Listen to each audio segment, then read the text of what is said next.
please stand. And for the glory of God, salamat. Yes, naliliban mo yung true to life story. Somewhat. A little bit. Importante, the arts, the music, the painting belongs to God. Ang church natin ay i-reading natin ang lahat yan. Talaga namang the beauty, the beautiful designs of the universe belongs to God. Makita nyo, maraming expression to worship the Lord. At sabi nga ni Jess, nung binigay ko yung peace, Pastor, binabasa ko pa lang, umiyak na po ako. That night, Sunday night. Sinimulan yan ni Carly, sinimulan din ni Jess. Dalawang grupo na yung nagtatakal, ano? Titingnan natin kung makakaya to ni Candice yung title, Cancer. Paano overcome yun? Oh, mahirap nagdadaanan namin dyan, pero may ngiti-ngiti lang yan, pero the Lord is blessing for us. Yan. Sige po, mga minamahal, may quiz tayo konti. July lang naman ito, yung July month lang naman ako magpapaquiz. Saka yung anniversary natin. At sino ba yung dahil maganda yung presentation mo, at kung hindi ka pa kumakain.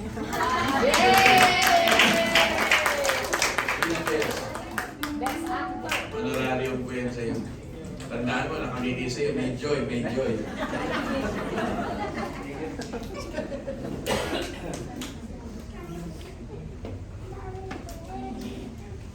Sino daw po ito yung close kay Joseph na kapatid? Benjamin.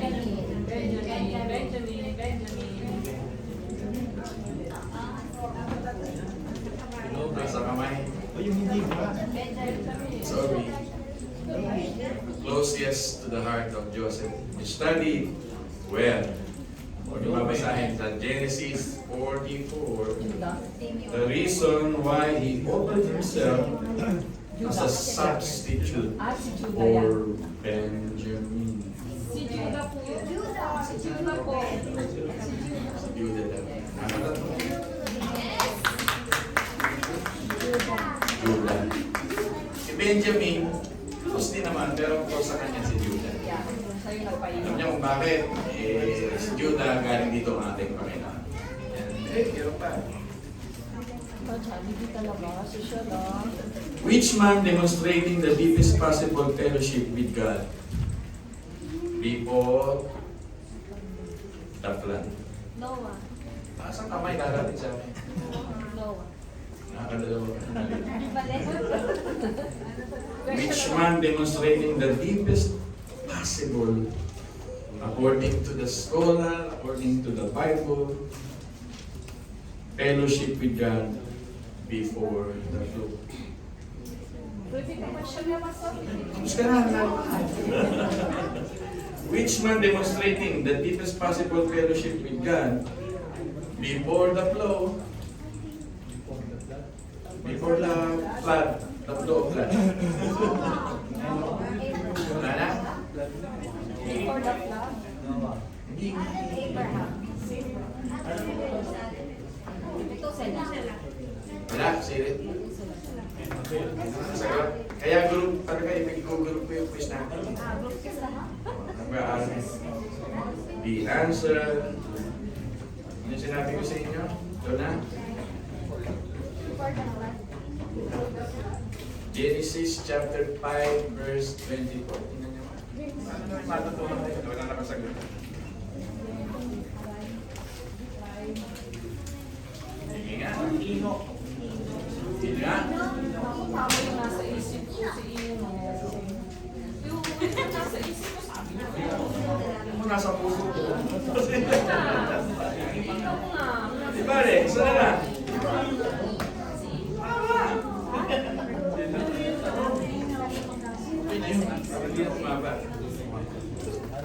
Importante ito, July lang naman ako may ganito. Next question. The first sound of God.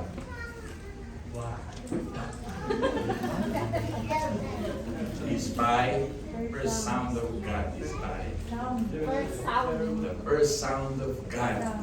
God created the world. Basa kamay. First sound. Yung first sound na ginawa ni God. Breath. Siya lang nakakarinig. The first sound of God. Nagre-research na si Maricel. Maricel nagre-research na. Thunder. First sound of God.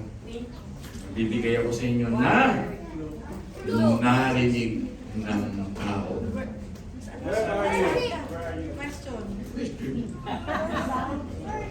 Ay, nung hinanap niya si You are there. Si Adam. Hinanap niya si Adam. Nung hinanap niya si Adam. Yes.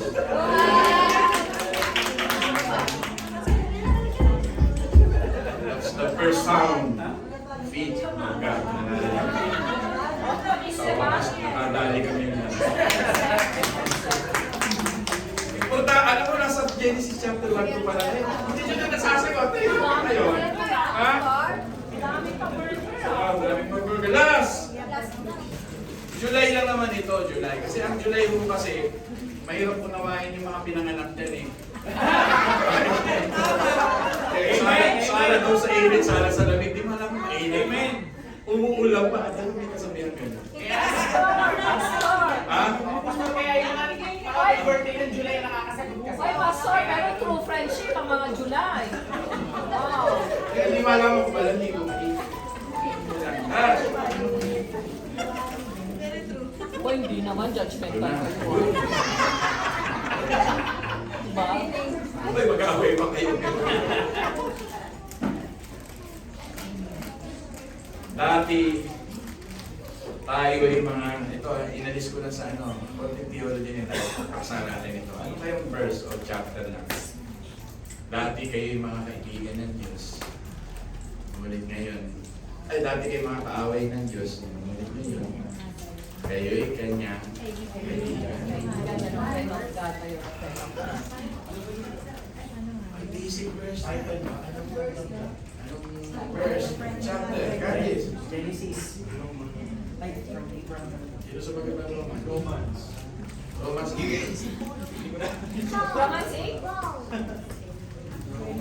Romans 8? Romans 5 verse 10. Nag-research ka. Bakit tinignan ka ba? Kasi yun yung nasa message.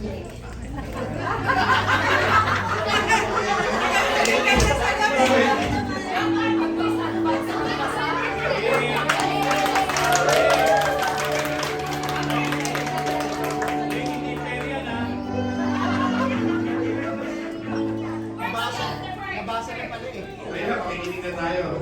Welcome ulit, pamilya ni Solyo. Din sila, Maricel, si Sister. Monica Nisco. Kaya pala naiyak si Kuya Hill. Kompleto kayo na yan. Kuya ng Diyos. Yan. Tandaan nyo, ang Joy, dalawang klase. Ang Jollibee, dalawang klase yan. Bida-bida sa Joyful. Bida-bida sa Joyful. Saan kayo doon sa Jollibee? Paalala lang. Paalala ko lang sa inyo yan. Dahil July ngayon ba ito? Huwag mo na ikutong doon. Ahaba. Friendship with God is one of the Bible's most beautiful things.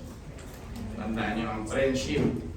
Binanggit ko na sa inyo kanina umaga, yung to establish, to pursue, to refresh, to be selfless in love, blah blah blah. Marami yun. Sana makakabisado niyo. Makatanungin ko next week yung kompletong edification series ko. Ngayon naman, to be a friend, to be a friend. At ang Diyos ang nagpasimula ng friendship na natin. Amen ko ba daw? Amen ko ba daw? Amen. Ang friendship ay masyadong, ano tawag pagka na sobrang gamit? Parang love na overuse, ano tawag yan? Ano sa salitang yan? Pag na-overuse, ano? Na-abuse, ano yung sobrang, I love you kahit na-abuse, pero napakagandang mga salita. Masyadong na-over, Taking for granted. Then ako overuse. May term niya, nakakalimutan ko na parang ano na lang, Exaggerate. ano na lang, laging ginagamit, pero sa totoo lang, napakagandang mga salita. It begins with the garden at nagkaroon ng pagkawasan nito na magkasala ang tao. Yun lang naman po, ano magkasala ang tao? Ang covenant ay friendship. Ang covenant po ay friendship. At sa October, talalakayin natin to theologically speaking. Sabi ko kay Bong, nag-usap na kami ng kaninang umaga. Medyo may conversation kami. Maaga kami nag-usap, mga 2:30. Medyo nag-uusap kami ng konti. At yung kayo, ng mga leader na ina-assign ko, mag-aaral kayo ng covenant theology. Dahil sa October, yun natin tatalakayin. It is friendship of God to us. The fullest expression of that friendship is our Lord Jesus Christ. Pag nagbibigay ka ng isang gift, sa isang mahal mo, di ba friendship yun? Sino sa inyo nakabigay ng mga gifts sa mga friends? Kadalasan niya, classmate friends, high school friends. Even our God made that wonderful gesture to the fullest expression in His Son, Jesus Christ. Amen po ba doon? Marami naman.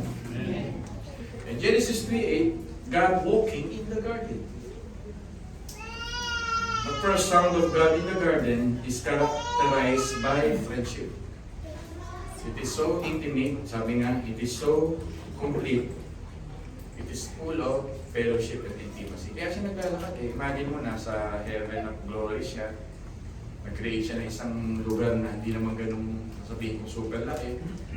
Pero lumalakad siya doon para makipag-kaibigan sa unang nilalang. Sino po to? Yan. Hindi ka makakatulog, nakasagot ka. Yan. Dati kayo mga kaibigan ng Diyos, ay mga kaaway ng Diyos, at ngayon kayong mga kaibigan. Nakita niyo yung relationship pa lang, dati mga kaaway kayo. Sa garden pa lang kaaway na, yung magkasaya. Pero sabi ni Paul, dahil si Paul ay napakagaling sa covenant theology, ang ginamit niyang intimacy ay friendship. Bibigyan ko kayo ng illustration. Ano ba ang sa palagay niyo ang may friendship talaga sa relationship ng mga tao? Dito na mga naabot yung may friendship. Ano ba yung may friendship talagang intimate dito sa lupa?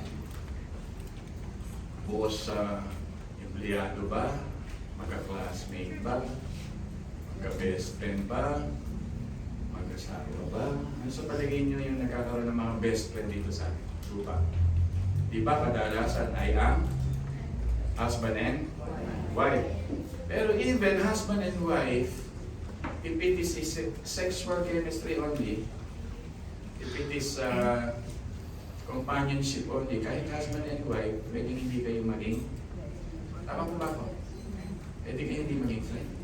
If you hide a secret to your wife, hide a secret to your husband, magkasama kayo pero hindi kayo friend. Tama o hindi? Sana lahat ng mag-aasawa dito tayo, talagang tunay na magkaibigan. Hindi yun ang topic. Ang topic natin, kailangan may friendship sa mag-asawa sa garden para tumagal at mag-survive ang buhay. Pag-susurvive ang isang mananampalataya pag may tunay na friendship.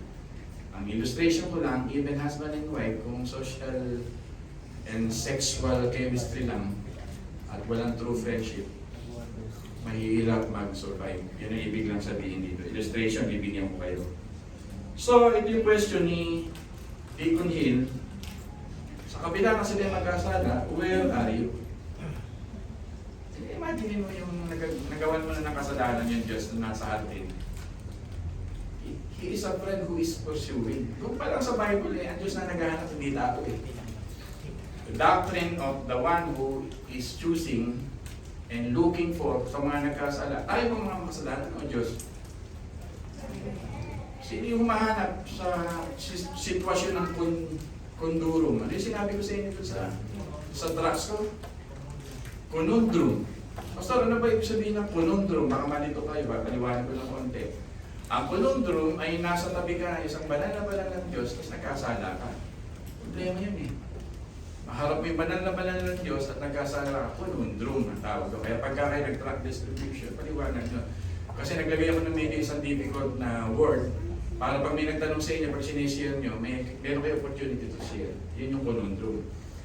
Sitwasyon ng Diyos at ng taong nagkasala, banal na banal siya, nagkasala siya, may problema. Conundrum. Pero because of the friendship of God, listen carefully, He looked for the sinner. Where are you? Doon pala, may problem solved na ginagawa. Makinig kayo mabuti sa hardin. Basta medyo malalim na konti sinasabi mo. Ang tawag kasi natin dito ay proto-evangelion. Narinig nyo na ba yung proto-evangelion? Genesis 3:15. Basahin nyo nga. Ate-ate na, pagbasa nga ng malakas ng boses mo. Genesis 3:15. Ano ba yung proto-evangelion, Ate Adeline? Gusto ko magbasa ang Tagalog yan eh. Si Ate Adeline, ang kanyang diction. 3:15. Ano sabi dito? Kayo ng babae aming pag-aawayin. Hindi mo't hindi niya lagi kong paglalabasin. Ang bibig niya ang dudurog sa iyong ulo at sa sakong niya ikaw ang Sino ang dudurog sa ulo ng ahas? Di ba ito sa Passion of the Christ na movie? Ang unang pinakita ron ay very theological. Ano na kayo na? Yung habang nasa hardin si Jesus, tinapakan niya yung ulo ng ahas. That's proto-evangelion, Genesis 3:15, a friend looking for the salvation of the fallen. Genesis 3:15, wala pang tao, dalawa pa lang, ay nag-i-introduce na ang Diyos ng solusyon. Yun po yung friendship. Nasa Genesis 3:15. Kaya pag na-quiz, sana maintindihan niyo yan. Genesis 3:15. Tinawag pa ng Pentateuch pag sinabing Pentateuch, Genesis, Exodus, Leviticus, Numbers, Deuteronomy, si Abraham na friend of God. True or false? True. You are wrong. The one who called Abraham to be a friend of God is Isaiah, and the number 2 is James. Kailanman ay hindi sinabi ng sulat ni Moses na si Abraham ay friend of God. Dahil nade-develop na yung covenant, makinig kayo mabuti, nalalaman na yung covenant through our Lord Jesus Christ, at si Isaiah may utak about the fulfillment of the Messiahship, about Jesus Christ. The covenant of works, thinking about works, ay binabalik ni God kay Abraham na it's all about grace. And you will become the friend of God if you understand grace. People, are you listening? Kaya si Isaiah at si James ang nagbanggit dito. James 2:23. So the famous friendship, ang source nito ay ang Diyos. Kaya kung sa theology natin sa umaga nito, nag-aaral kayo mabuti, ang Diyos ang umahanap sa tao.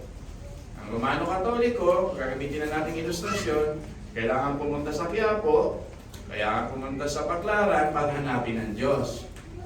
Kailangan pag-araw na mahal na araw, maraming pumunta sa Pampanga para hanapin ang Diyos. Ang lahat ng relihiyon na hindi Kristiyanong totoo, hinahanap nila ang Diyos. They try to look for God. Ang tunay na relihiyon na wala ang isang tupa, sino mahanap sa kanyang tupa? Ang shepherd. It is a picture na binanggit ni Jesus Christ na ang friendship na nagpupursu ay ang Diyos. So sa umaga nito, makinig tayong mabuti dahil tinuturuan ko na kayo ng covenant theology. Amen po ba ito? Yun ang covenant theology. Ang lalim po pala, pastor, na intindihan na namin. It is a swear friendship of God na sinasabi niya, I will never leave you nor forsake you. I will be your God and you will be my people. At nagsimula ito sa garden pa lang ng Eden. So, in keeping safe, para sa covenant na ito, may tatlong bagay akong i-share sa inyo sa umagang ito. Ito yung the essential of friendship, the hallmarks of friendship, and the strength of friendship. Kailangan nating matutuhan ito. Sino sa inyo may mga tunay na kaibigan? Taas ang kamay. Kahina naman. Sino sa inyo may mga tunay na kaibigan? Tunay, ha? So sa covenant, sa edification, sa paglago ng isang tao, dito tayo sa series natin, kailangan ng friendship. Garden was not enough to make Adam happy. Hindi pa nahuhulog ang tao sa kasalanan, nalulungkot na si Adan. At kailangan gumawa ng Diyos ng friendship. At sino yung kanyang ginawa? Si Eve. Imaginein mo, before the fall, there's a necessity, an essential need for us to survive. Tama ko ba yun? Ako lagi kong sinasabi sa asawa ko, sana sa ating pagmamahalan, ako unang mamatay. Iiyak naman ako nito eh. Kasi dami ang dinadaanan. Natete sa mga sakit-sakit, ako iniindol ko lahat yun. Kahit pagod ako, pupunta ka sa iba't ibang ospital, hanggang arting kami ng Chinese. Sa kanya parang baliwala, ang laki ng paid niya. Kaya ko yan. Pero ako, na nag-a-absorb, nahihirapan ako doon. Kaya sabi ko, bakit di ako nahihirapan doon? Nire-review ko si Lord, bakit ang weakness ko dito? Nakita ko yung Genesis ang sagot. Ang Genesis pala talagang si Adan, ilaulo. Hindi mabubuhay ng walang Eva. Si Eva, kung mabubuhay, hati-hati lang kung mabubuhay ang mga Eva ng agad pag nawala yung lalaki, parang mabilis silang parang mabilis kayo makaka-recover. Siguro, pag nilibing kami, masaya, magsha-shopping na yan, kinabukasan. That is our weakness as a man of the house. Listen carefully. Meron kaming ganong weakness na hindi mo siya maaalis kailanman. That we cannot survive with so much happiness without our partner. Kaya si God, habang nakatingin kay Adan, binigyan ko ng prutas. Binigyan ko ng magandang creation. Nasa kanya ng lahat. Tapos itong si Adan, siguro nakita ng Panginoon. Ano? Ito ay medyo may allegorizing na konti kasi hindi naman binanggit sa Genesis 1 ito. Pero binanggit ng Diyos, nakita niya ang tao ay malungkot. At kumuha siya ng kaibigan niya nang galing mismo sa kanya. Ano niyo? Imagine mo, ganito ang Diyos sa atin pag pinupursyo tayo. That though we broke His heart, we sin against Him, still He is looking for us, pursuing us, na kailangan niyang manawag pa sa lupa. John 15 verse 13, walang dakilang pag-ibig ng isang kaibigan para ialay niya ang kanyang buhay para sa kanyang mga kaibigan. So the very nature of God is friendship. Talagang dapat may mga ganito tayong mga kaibigan. Bakit binasa natin ang 1 Samuel chapter 18? David will not survive because of Jonathan's, kung wala ang Jonathan's friendship. He will die immediately because he was a threat to King Saul. Ang dahilan, pag tinanong ko kayo, bakit siya nag-survive? Ang sumasagot niyo, magaling siya mag-espada. Kasi pinili siya ni Samuel. Pero pag pinag-aralan niyo na maraming beses siyang pinagtakpan. Chapter 18, chapter 19, chapter 20 ni Jonathan, hindi na kaibigan niya. He survived the greatest threat of a king because someone is loving him. Just imagine our Lord Jesus Christ, we survive every day. Kakasala tayo every day. Walang matuwid ni isa. Pero pag binabalikan ko na pinupurso ako ng Diyos, hinahanap ako ng Diyos, iibig ako ng Diyos. Minsan nga, iniisip ko, Panginoon, ikaw ang buhay talaga. It means we can survive in difficult moments. Proverbs 17:17, a friend love at all times. Walang circumstances na easy time, good weather. At all times means difficult times, tragic times. At yung declamation nga kanina ni Jess na times na salat sa aming mga buhay, a friend will always appear. Amen po ba doon? Sarap po may kaibigan. Amen po ba? Sarap may kaibigan. Ibang-ibang pakiramdam pag may mga kaibigan ka. Lalo na pagkakaibigan mo, ay alam mo talagang naroon sila. Edifying. It builds up our character and energy. Do you think magsusurvive ka sa buhay na ito kung wala kang kaibigan? Why not mag-establish ka ngayon ng kasabihan, I went out to find a friend and I cannot find even one.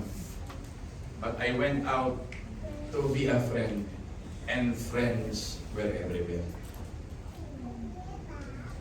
Gawin mo kayang goal na maging kaibigan ka sa lahat ng iyong kapatid, lalo na sa ating iglesia. Amen po ba doon? Amen. Amen ba doon? Can you offer your time? Can you offer your energy? Kung may konting pangailangan, can you provide? Can you comfort? At ang sabi nga ni David, the love of Jonathan is more than the love of a woman. Alam mo yung ibang mga kulto, sabi nila, bakla daw Jonathan. Oo, ibang kulto.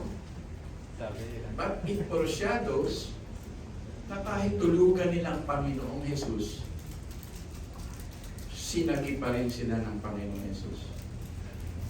Na kahit hindi ko kilala ang taong yan ng 3 beses, sabi ng Panginoon sa kanya ng 3 beses, pakanin mo ang aking tinutukoy. Sino tinutukoy ko sa inyo?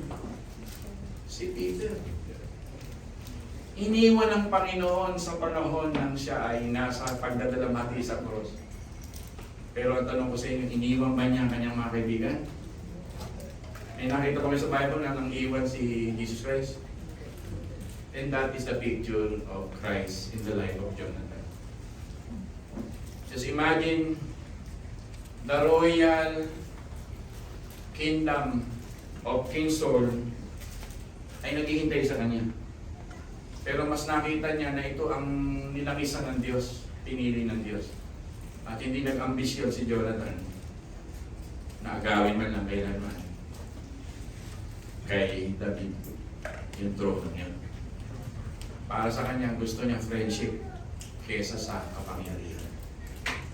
Ang sarap po pagka ganito, mga minamahal. Isusubo na lang ni Jonathan ang masarap na bagay. Pag nakita niya yung gutom si David, ay ibibigay niya. Amen ba doon? May mga alis doon. Pa-best friend mo. Hindi ko makalimutan na sinabi ni Chay sa kanyang nanay nung araw, my mother is my best friend. Kaya yung dalawang yan, naglilihiman di ko rin. Sana nga magpatuloy yan hanggang sa wakas ng inyong buhay. Napakasarap na magkaroon ng ganitong kaibigan. Di po ba? Number 2, yung the hallmark of this friendship. Yan. Yan ang sasabihin ko sa inyo. Ang hallmark ng friendship na ito, may sinulat mo dito, stick together. No secrets, empathy, and care. They stick closer than a brother. They stick together.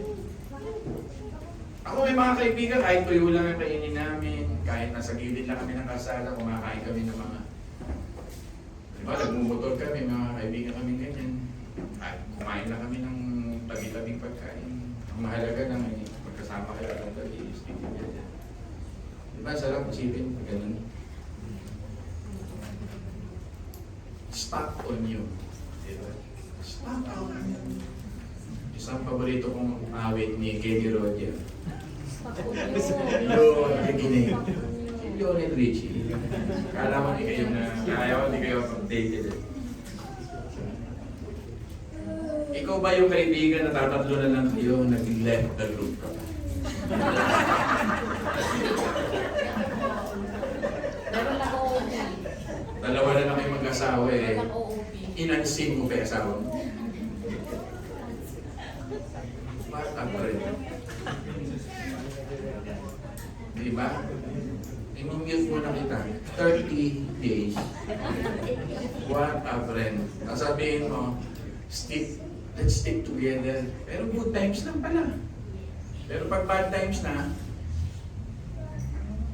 wala naman tinatamaan dito, wala naman ganyan. Hindi naman kayo nag-unfriend.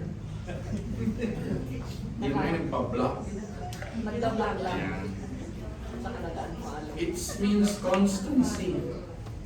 It means unconditional commitment. It means Proverbs 18:24, you really stick to it. You are constant to it. You are really loving your friend at all times. That is the soul of Jonathan. First Samuel 18, knit, nakanit. Ano ba yung knit? Nakanit. Ano ba yung knit sa Tagalog? K-N-I-T. Ano yung nakanit? Sino ang Nakasulsi. Sulsi. Sulsi. Sulsi? Di ba? Nakanit ba tayo sa ating mga kaibigan? Sarap nito mga minamahal. May open feelings kayo sa isa't isa. Ako madalang ako mahalik ng lalaki. Si Bong, hinahalik ka pa yun. Si Bong, mahalik din sa akin. Alam niyo ba yun? Sabi ko, minsan nga maghahalikan tayo ng matagal. Naman sa lips. Hindi, may mga, hindi ko yung elder na malo. Paminsan, nagaya ka pang kami din. Naintindihan niyo yun? When you go back to the middle, is they kiss together. And remember, kiss also is a sign of betrayal. When you kiss somebody, that is your friend. When you kiss somebody without the true intention, that is also a sample that you betray someone. Saan nangyari po yun? David and Jonathan, in their culture, every time they meet, they kiss each other. Sa gawang tingnan nyo, kami ni Ryan, kiss mo nga ako, kiss mo nga ako, sabi, tingnan ko lang kung kaya mo, ikaw, macho-macho ka, challenge na kita, bibigyan kita ng hamburger. Ako pala. Eh, pag si Bong siguro tinawag ko, kiss yun. Challenge ka, kiss mo.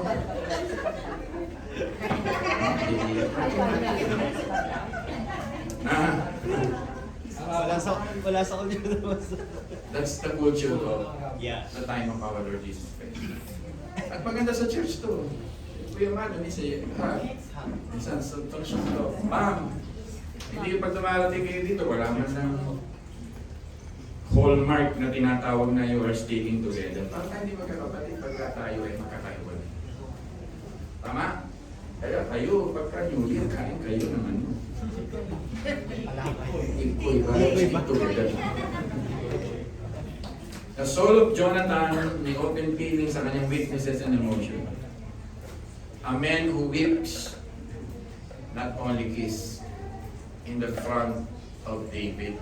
And David, crying the king of Israel to be, is crying sa harapan din ni Jonathan.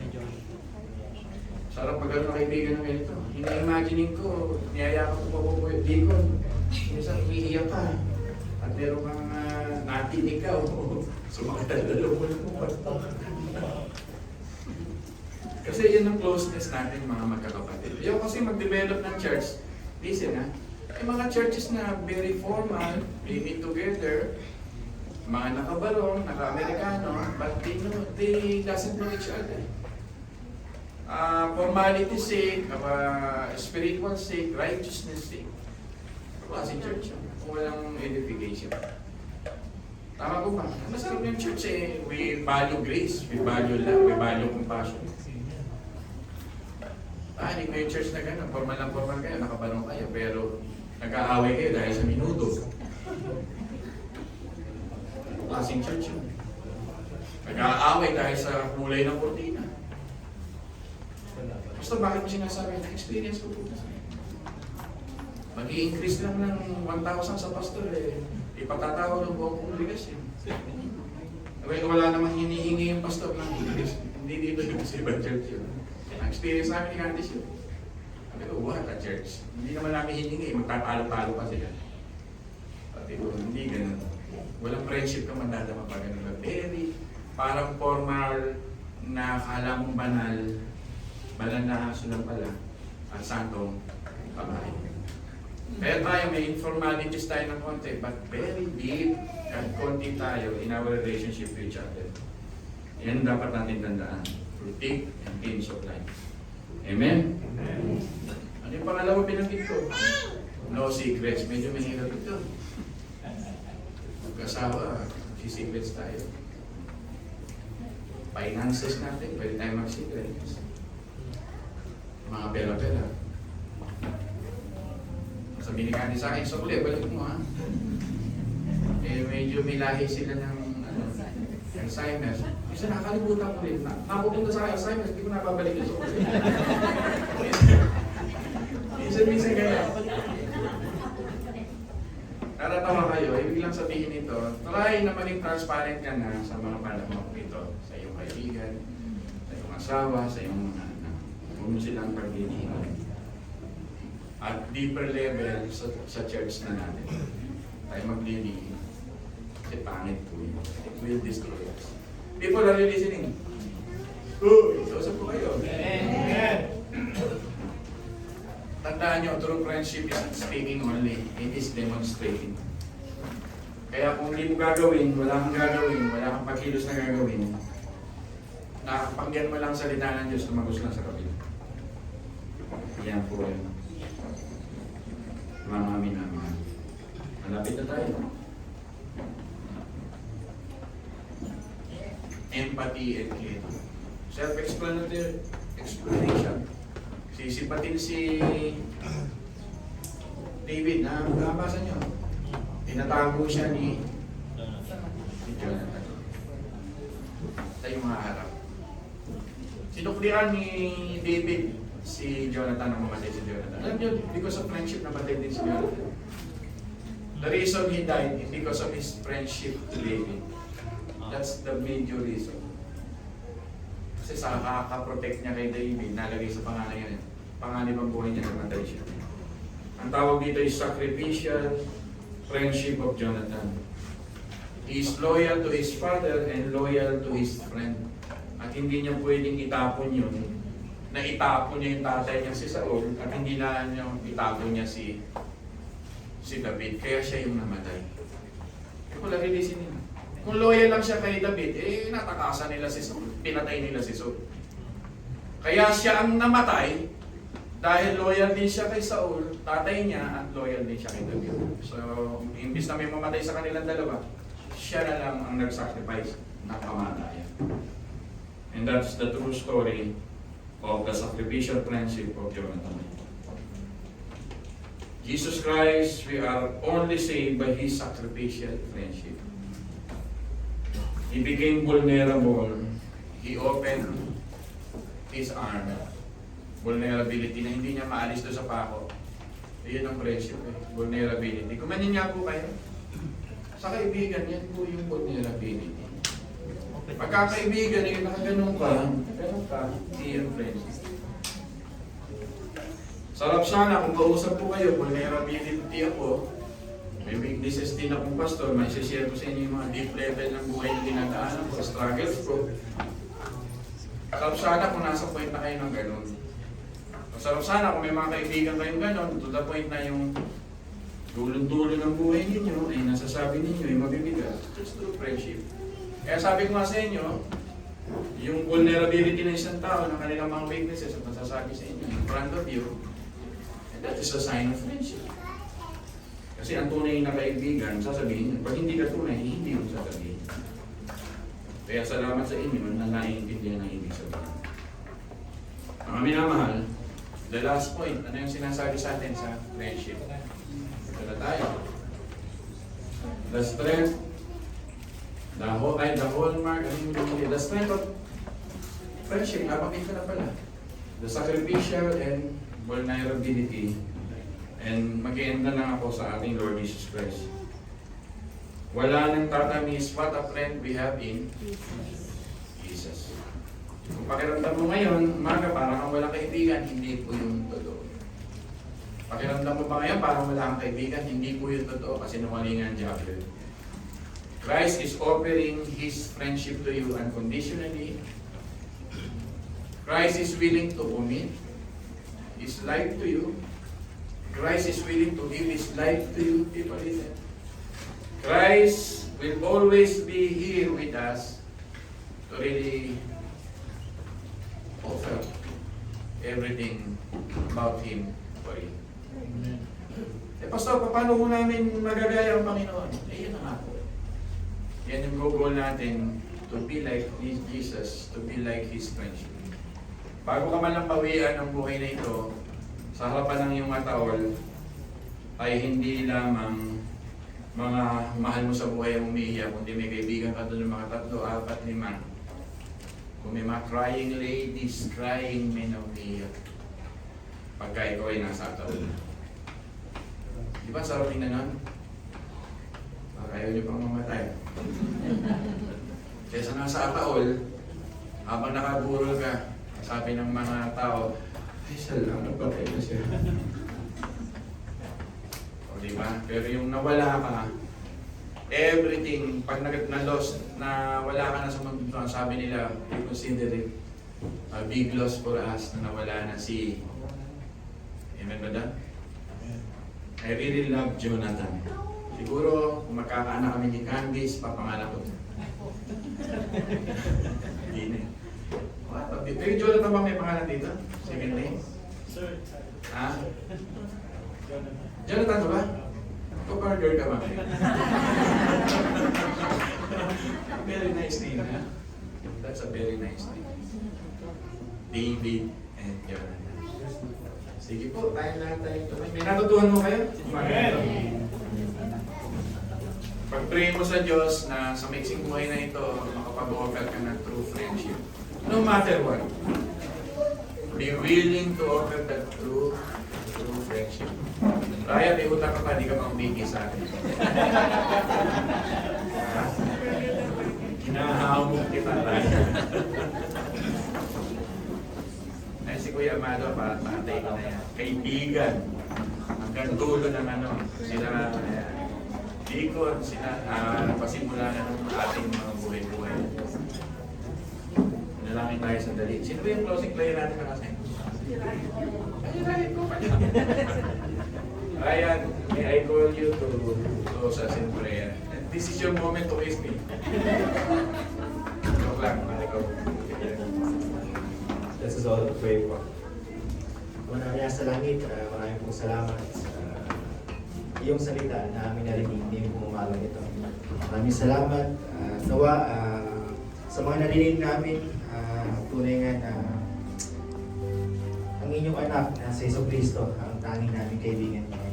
Maraming salamat sa kanyang ginawa. Inalay niya lahat, ibinigay lahat sa amin, Panginoon. At nakakapagdiwang kami ng ganito at inaalala lahat ng mga kanyang ginawa, Panginoon. Maraming salamat at nawa lumabas kami ng simbahan mo, Panginoon, na dala-dala ang mga salitang ito. Lumakad kami sa buhay na ito, itong linggo na ito, na kayo ang makita sa buhay ng bawat isa sa amin. Salamat po sa umagang ito. Humihingi po kami ng gabay hanggang sa pag-uwi namin pansamantala sa aming mga tirahan, Panginoon. Patuloy niyo kami gabayan, Panginoon. Tawa, hanggang sa susunod na linggo ay magkita-kita kami muli, Panginoon. Bigyan niyo kami ng kalakasan sa araw-araw na aming tatahakin, Panginoon. Ito lamang po ang aming samudalangin at aming pangalan ng anak ng Jesu Cristo at aming tagapagligtas. Amen.